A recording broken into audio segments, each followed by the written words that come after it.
ਕਹਿੰਦੇ ਨੇ ਕਬੀਰ ਮੈਂ ਜਾਣਿਓ ਪੜਬੋ ਭਲੋ ਪੜਬੇ ਸਿਉ ਭਲ ਜੋਗ ਭਗਤ ਨਾ ਛੋਡੋ RAM ਕੀ ਭਾਵੈ ਨਿੰਦੋ ਲੋਗ।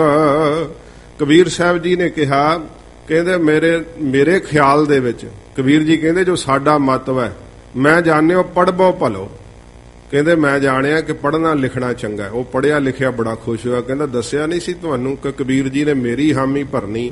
ਕਬੀਰ ਜੀ ਕਹਿੰਦੇ ਸੁਣ ਲੈ ਭਾਈ, ਪੜ੍ਹ ਲਿਖ ਕੇ ਜੇ ਹੰਕਾਰ ਆ ਜੇ ਨਾ ਤੇ ਫਿਰ ਕਿਹਾ ਪੜਿਆ ਮੂਰਖ ਆਖੀਐ ਜਿਸ ਲੱਭ ਲੋਭ ਅਹੰਕਾਰਾ।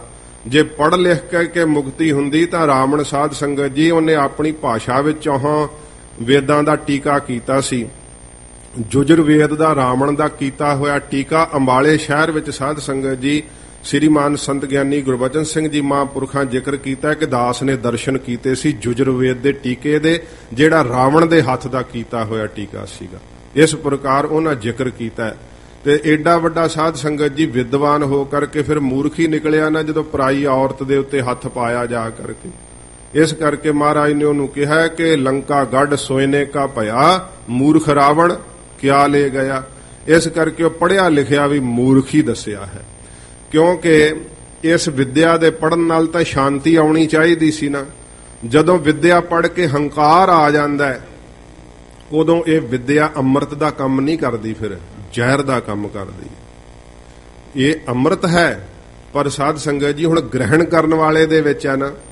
ਸਵਾਂਤੀ ਬੂੰਦ ਤੇ ਉਹੋ ਹੀ ਹੈ, ਬੰਦੇ ਦੇ ਸਿਰ 'ਚ ਪੈਂਦੀ ਹੈ ਤੇ ਉਹਨੂੰ ਗਿਆਨ ਹੋ ਰਿਹਾ ਹੈ, ਗਿੱਦੜ ਦੇ ਸਿਰ 'ਚ ਪਵੇ ਤੇ ਉਹਨੂੰ ਹਲਕਾ ਹੋ ਰਿਹਾ ਹੈ। ਇਹ ਜਿਹੜਾ ਗਿਆਨ ਹੈ ਨਾ, ਕਿਤਾਬੀ ਗਿਆਨ, ਜਿਹੜੇ ਵਿਦਾਨ ਦੇ 8 ਗ੍ਰੰਥ ਪੜ੍ਹ ਲੈਣੇ, ਇਹ ਸਾਧ ਸੰਗਤ ਜੀ ਜ਼ਰੂਰੀ ਹੈ, ਪੜ੍ਹਨੇ ਚਾਹੀਦੇ ਹੈ। ਪਰ ਜਦੋਂ ਹੰਕਾਰ ਆ ਜਾਂਦਾ ਹੈ ਕਿ ਮੈਂ ਵੇਦ ਸ਼ਾਸਤਰ ਪੜ੍ਹ ਲਏ ਹੈ, ਫਾਰਸੀ ਪੜ੍ਹ ਲਈ ਹੈ, ਕੁਰਾਨ ਸ਼ਰੀਫ ਮੈਨੂੰ ਜ਼ਬਾਨੀ ਯਾਦ ਹੈ, ਤੂੰ ਕੌਣ ਹੈ ਜਿਹੜਾ ਮੇਰੇ ਨਾਲ ਗੱਲ ਕਰ ਸਕਦਾ।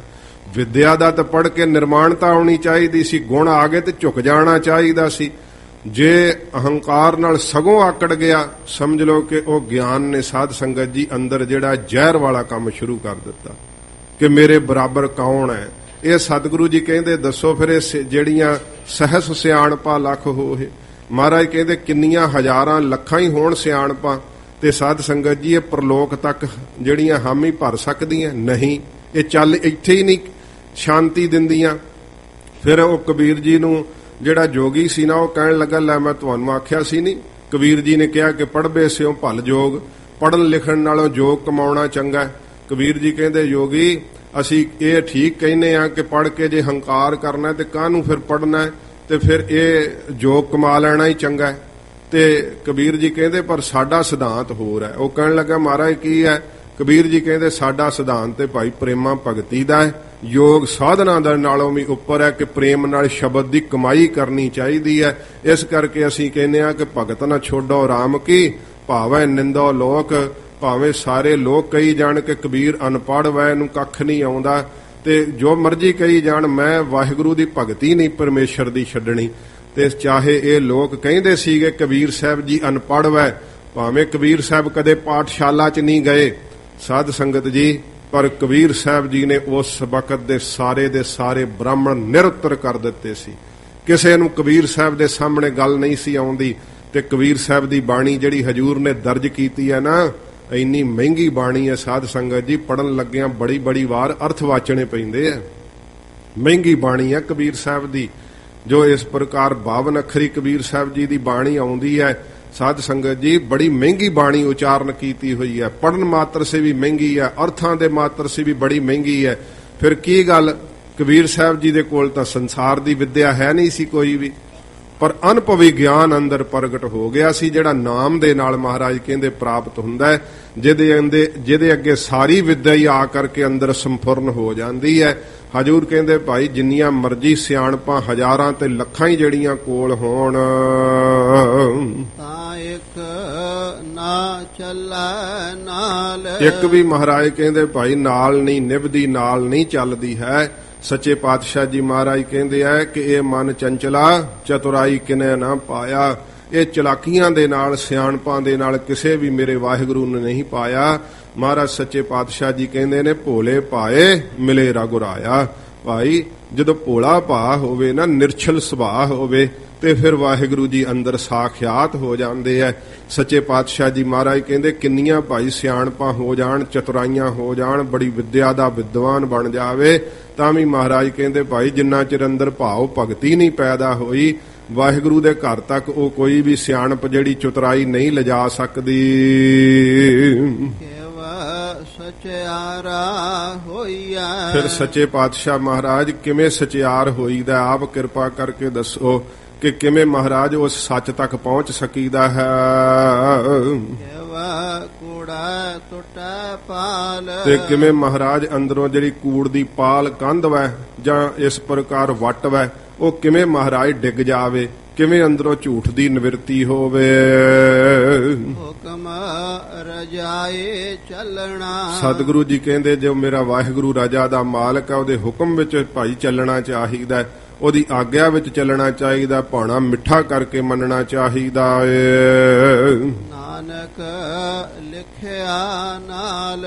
ਹਜੂਰ ਕਹਿੰਦੇ ਭਾਈ ਜੀਵ ਦੇ ਨਾਲ ਉਹਦੇ ਮਸਤਕ ਤੇ ਹੁਕਮ ਲਿਖ ਦਿੱਤਾ ਗਿਆ ਹੈ, ਕਿਉਂਕਿ ਇਹ ਜੀਵ ਜਿਹੜੇ ਆ ਨਾ ਵਾਹਿਗੁਰੂ ਨੇ ਹੁਕਮ ਵਿੱਚ ਸਾਜੇ ਆ, ਹੁਕਮ ਵਿੱਚ ਪਾਲਣਾ ਹੋ ਰਹੀ ਆ, ਹੁਕਮ 'ਚ ਹੀ ਇਸ ਸੰਸਾਰ ਤੋਂ ਚਲੇ ਜਾਣਗੇ। ਹੁਕਮ 'ਚ ਹੀ ਵਾਹਿਗੁਰੂ ਦੇ ਸਾਧ ਸੰਗਤ ਜੀ ਜੀਵ ਆਇਆ ਹੈ ਤੇ ਪਲ ਰਿਹਾ ਹੈ ਤੇ ਚਲੇ ਜਾਵੇਗਾ। ਮਹਾਰਾਜ ਕਹਿੰਦੇ ਇਹਦੇ ਨਾਲ ਲਿਖਿਆ ਗਿਆ ਹੈ, ਵਾਹਿਗੁਰੂ ਦੇ ਹੁਕਮ ਤੋਂ ਬਾਹਰ ਕੁਝ ਵੀ ਨਹੀਂ ਹੈ। ਹੁਣ ਸਾਧ ਸੰਗਤ ਜੀ ਜਦੋਂ ਮਹਾਰਾਜ ਹੁਕਮ ਦੀ ਬਾਬਤ ਕਿਹਾ, ਸਿੱਧ ਵੀ ਬਹੁਤ ਚਲਾਕ ਤੇ ਬੜੇ ਸਿਆਣੇ ਹੈ। ਇਹ ਸਤਿਗੁਰਾਂ ਜੀ ਨੂੰ ਪੁੱਛਣਗੇ ਕਿ ਮਹਾਰਾਜ ਅੱਛਾ ਜੇ ਹੁਕਮ ਦੀ ਖੇਡ ਸਾਰੀ ਵਰਤਦੀ ਹੈ ਤੇ ਆਪ ਦੱਸੋ ਮਹਾਰਾਜ ਹੁਕਮ ਕੀ ਹੈ। ਹੁਕਮ ਦੀ ਬਾਰੇ ਪੁੱਛਣਗੇ ਤੇ ਕਿਉਂਕਿ ਜੇ ਹੁਕਮ ਜਾਣ ਲਿਆ ਜਾਵੇ ਨਾ ਤੇ ਫਿਰ ਉਹ ਸਮਝ ਲੈਣਗੇ ਸਿਆਣੇ ਆ, ਕਿਉਂਕਿ ਵੀ ਹੁਕਮ ਨੂੰ ਸਮਝ ਲਿਆ ਤੇ ਹੁਕਮੀ ਨੂੰ ਜਾਣਨਾ ਕੋਈ ਔਖਾ ਨਹੀਂ। ਕਿਉਂਕਿ ਜਿਹੜਾ ਕੋਈ ਮਨੁੱਖ ਗੱਲਬਾਤ ਕਰਦਾ ਹੈ ਨਾ, ਉਹਦੀ ਗੱਲਬਾਤ ਤੋਂ ਹੀ ਸਿਆਣੇ ਅੰਦਾਜ਼ਾ ਲਾਉਂਦੇ ਆ ਕਿ ਇਹਦੀ ਕਿੰਨੀ ਕੁ ਪਹੁੰਚ ਹੈ। ਹੁਕਮ ਤੋਂ ਪਤਾ ਲੱਗ ਜਾਏਗਾ। ਸਿੱਧ ਪੁੱਛਦੇ ਹੁਕਮ ਕੀ ਹੈ, ਹੁਕਮ ਦੱਸੋ, ਕਿ ਹੁਕਮ ਤੋਂ ਆਪੇ ਹੀ ਹੁਕਮੀ ਨੂੰ ਅਸੀਂ ਬੁੱਝ ਲਾਂਗੇ। ਮਹਾਰਾਜ ਫਿਰ ਜਿਵੇਂ ਅੱਗੇ ਬਖਸ਼ਿਸ਼ ਕਰਨਗੇ ਸਾਧ ਸੰਗਤ ਜੀ ਅਗਲੀ ਪੌੜੀ ਦੇ ਅੰਦਰ, ਉਹ ਕੱਲ ਨੂੰ ਅੱਗੇ ਕਥਾ ਆਵੇਗੀ। ਗਰੀਬ ਨਿਵਾਜ ਸੱਚੇ ਪਾਤਸ਼ਾਹ ਮਹਾਰਾਜ ਕਿਰਪਾ ਕਰਨ। ਇਹ ਜਪਜੀ ਸਾਹਿਬ ਦੀ ਅੰਮ੍ਰਿਤ ਪਵਿੱਤਰ ਬਾਣੀ, ਇਹ ਸਾਧ ਸੰਗਤ ਜੀ ਸਾਡਾ ਮੁੱਢ ਵੈ, ਆਧਾਰ ਵੈ। ਸੱਚੇ ਪਾਤਸ਼ਾਹ ਜੀ ਦੀ ਪਵਿੱਤਰ ਬਾਣੀ ਜਿੰਨਾ ਵੱਧ ਤੋਂ ਵੱਧ ਕੋਈ ਜਾਪ ਕਰੇ, ਇਹ ਨਹੀਂ ਕਿ ਇੱਕ ਹੀ ਜਪਜੀ ਸਾਹਿਬ ਦਾ ਪਾਠ, ਜਿੰਨਾ ਵੀ ਵੱਧ ਤੋਂ ਵੱਧ ਜਪਜੀ ਸਾਹਿਬ ਦਾ ਅਭਿਆਸ ਕੀਤਾ ਜਾਵੇ, ਸੱਚੇ ਪਾਤਸ਼ਾਹ ਜੀ ਦੀ ਪਵਿੱਤਰ ਬਾਣੀ ਫਿਰ ਰੋਮ ਰੋਮ ਵਿੱਚ ਵਸਦੀ ਹੈ, ਅੰਦਰ ਸੁੱਚ ਪਵਿੱਤਰਤਾ ਬਖਸ਼ਿਸ਼ ਕਰ ਦਿੰਦੀ ਹੈ, ਸਾਰੀਆਂ ਹੀ ਭੁੱਖਾਂ ਲਾਹ ਦਿੰਦੀ ਹੈ। ਸਾਧ ਸੰਗਤ ਜੀ ਮਨ ਵੀ ਫੁਰਨੇ ਕਰਨ ਤੋਂ ਹਟ ਜਾਂਦਾ ਹੈ ਤੇ ਜਿਹੜੀ ਸਿਆਣਪ ਫਿਰ ਮਹਾਰਾਜ ਜੀ ਦੀ ਬਾਣੀ ਨਾਲ ਆਉਂਦੀ ਹੈ ਨਾ ਸਾਧ ਸੰਗਤ ਜੀ, ਉਹ ਫਿਰ ਸਮਝ ਲੈਂਦੇ ਆ ਕਿ ਸੰਸਾਰ ਮਿੱਥਿਆ ਹੈ, ਵਾਹਿਗੁਰੂ ਤ੍ਰਈ ਗਾਲ ਆਵਾਦ ਸਤਿ ਹੈ, ਉਹਦਾ ਹੁਕਮ ਵਰਤ ਰਿਹਾ ਹੈ। ਇਹ ਸਤਿਗੁਰੂ ਜੀ ਕਹਿੰਦੇ ਭਾਈ ਉਹਨਾਂ ਨੂੰ ਫਿਰ ਸਮਝ ਲੱਗ ਜਾਂਦੀ ਹੈ ਕਿ ਭਾਣੇ ਜੇਵੜ ਅਵਰ ਨਾ ਦਾਤ। ਮਹਾਰਾਜ ਜੀ ਕਿਰਪਾ ਕਰਨ, ਹੋਈਆਂ ਭੁੱਲਾਂ ਬਖਸ਼ ਲੈਣੀਆਂ ਜੀ।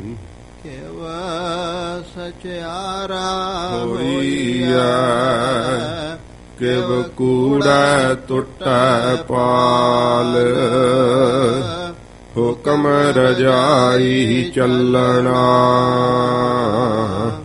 ਨਾਨਕ ਲਿਖਿਆ ਨਾਲ। ਵਾਹਿਗੁਰੂ ਜੀ ਕਾ ਖਾਲਸਾ, ਵਾਹਿਗੁਰੂ ਜੀ ਕੀ ਫਤਿਹ।